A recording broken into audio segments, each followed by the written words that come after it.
Hi, if you're new to the channel, I'm Hallett. I write original Christian rock. I make these videos to show you my songwriting process. The idea behind that is that it's just kind of like not something you should overthink. So I just pick up a guitar, start playing something, and start piecing a song together. Let's see here.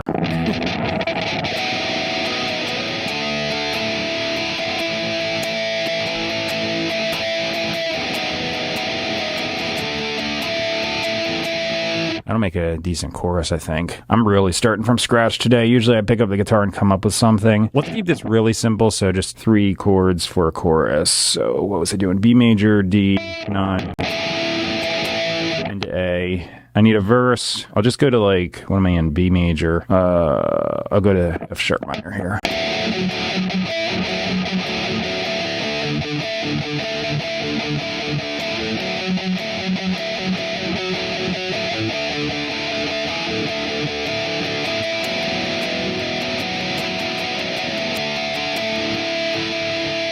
And then I'll do that 2 times. Okay, got it. So now I need a tempo.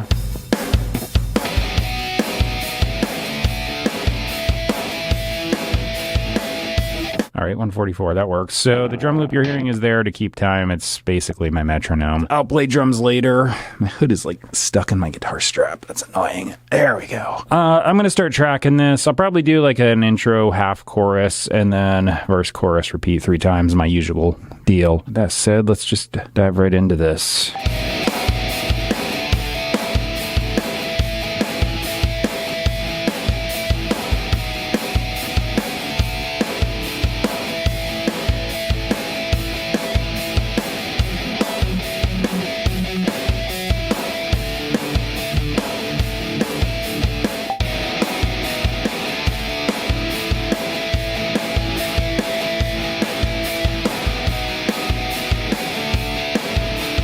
Now I'm going to improvise a guitar solo. I think earlier I said this was in B major, but it's E major. I don't know why I even said B. I am playing an A. Like, it'd be A sharp if it was B major. But, you know, my brain doesn't work sometimes. Anyway, I just improvised these, so I'm just going to play around the scale.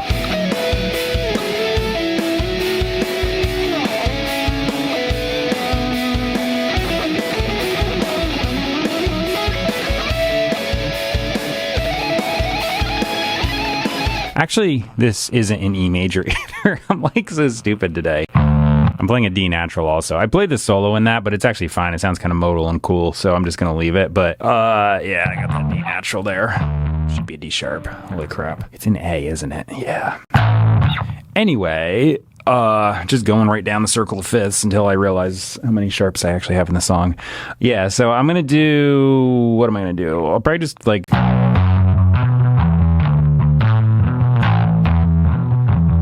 that kind of stuff in the chorus. Verse, something like that, rhythmic. I'll see. I'm going to improvise it anyway, so it might be changed.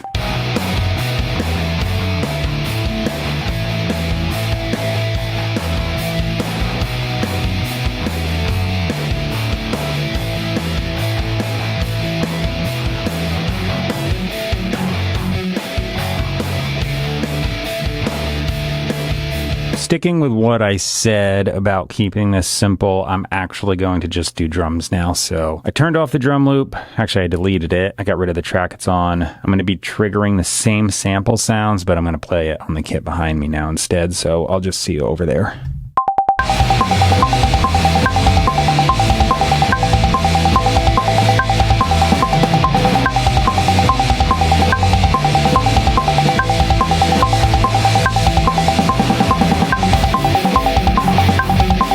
I took like 5 minutes, got some lyrics together here. I have an idea for a melody. I was like just warming up. I did what I call a scratch track, so I just recorded the warm-ups, and it's there for reference in case I just completely blank on the melody, which has happened because like I compartmentalize, so going from chorus to verse to chorus or whatever, I'm like, no idea.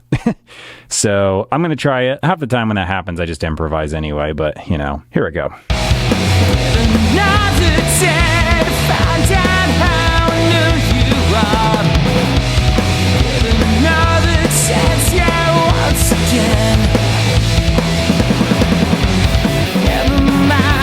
Turn the tables, see what's been wrong.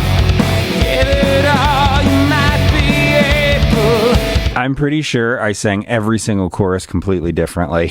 So I'm just going to throw a bunch of harmonies and kind of go with that. I think I went higher every time. So I'm just going to do harmonies and build it up. It might work, might be completely stupid, but let's find out.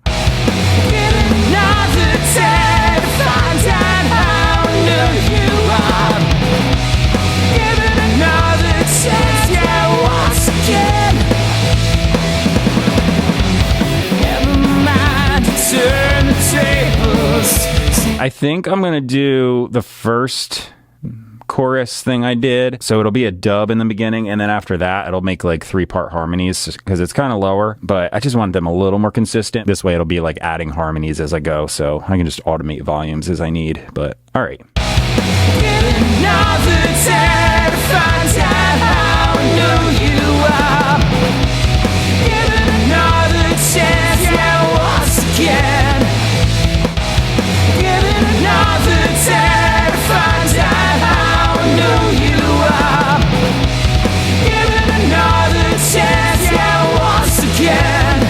I added an extra harmony vocal, so I've got like a main chorus vocal, the harmony, and those are consistent, and then the other ones are just improv-y nonsense. They all seem to work together though, so it should be fine. I just gotta like automate volumes so it makes more sense. I think that's good. I got all the choruses in. I just punched in for the choruses so I wouldn't like blank on the thing by the time I got to it. That's my problem. I like forget something when I go from one to the other. I'm like I said, it's compartmentalizing, I guess. Anyway, that's all done. The lyrics are going to be in the description box, so if you want to check those out. I also have a whole bunch of places you can purchase and stream my music. I've got a huge list of places. I've only got 2 links there, and it's like the one goes to like the YouTube topic page that I use. I go through DistroKid to distribute my music, and the topic page is the thing they make. So it's just like pictures of the album cover and then my music. The other things I have there are not links, but it's just a list of places. If you use any one of the services, iTunes, Amazon, Spotify, and all the others, if you type my name in the search bar, you should be able to find me. Up above that on the top, I have PastorMelissaScott.com. The reason I put that there is because this is Christian rock. I said that earlier, and that's the best Bible teaching I know of. I know that it's really hard to find good Bible teaching, and there's a whole lot of people that are, well, they have no business doing what they're doing. They're just completely teaching error, erroneous garbage, and it's almost just sad. I was going to say shameful, but it's just sad too. Anyway,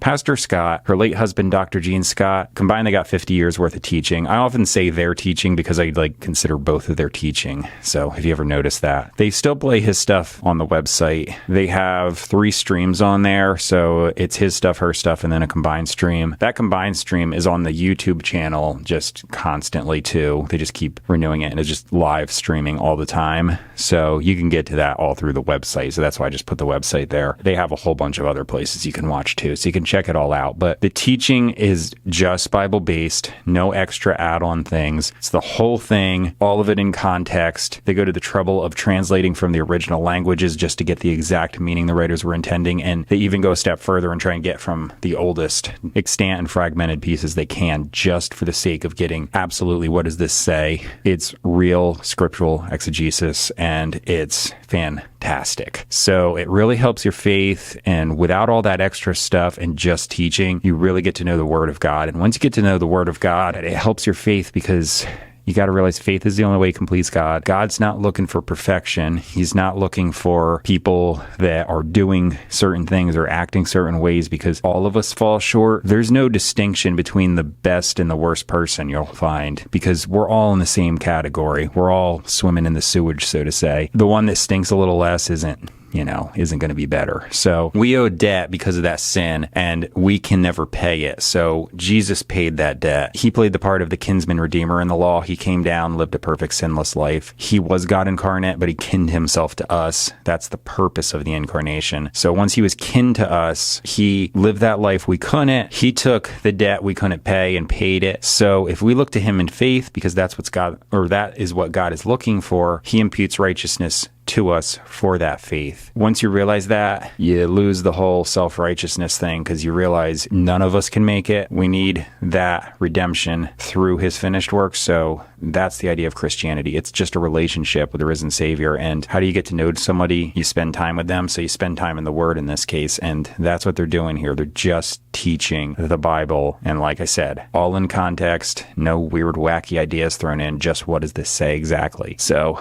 check it out. I provide that link just for that reason because I think it's fantastic teaching. And as far as my stuff, subscribe, like, comment, share. Hope you enjoyed the video. I just make these to show how I write my songs and, again, show that it's not something you have to overthink. You just start throwing things together. That's what I do. The song's coming up right now because I'm going to put up the final product so you can watch it. You'll see multiple windows with me playing all the parts. Till the next one, bye.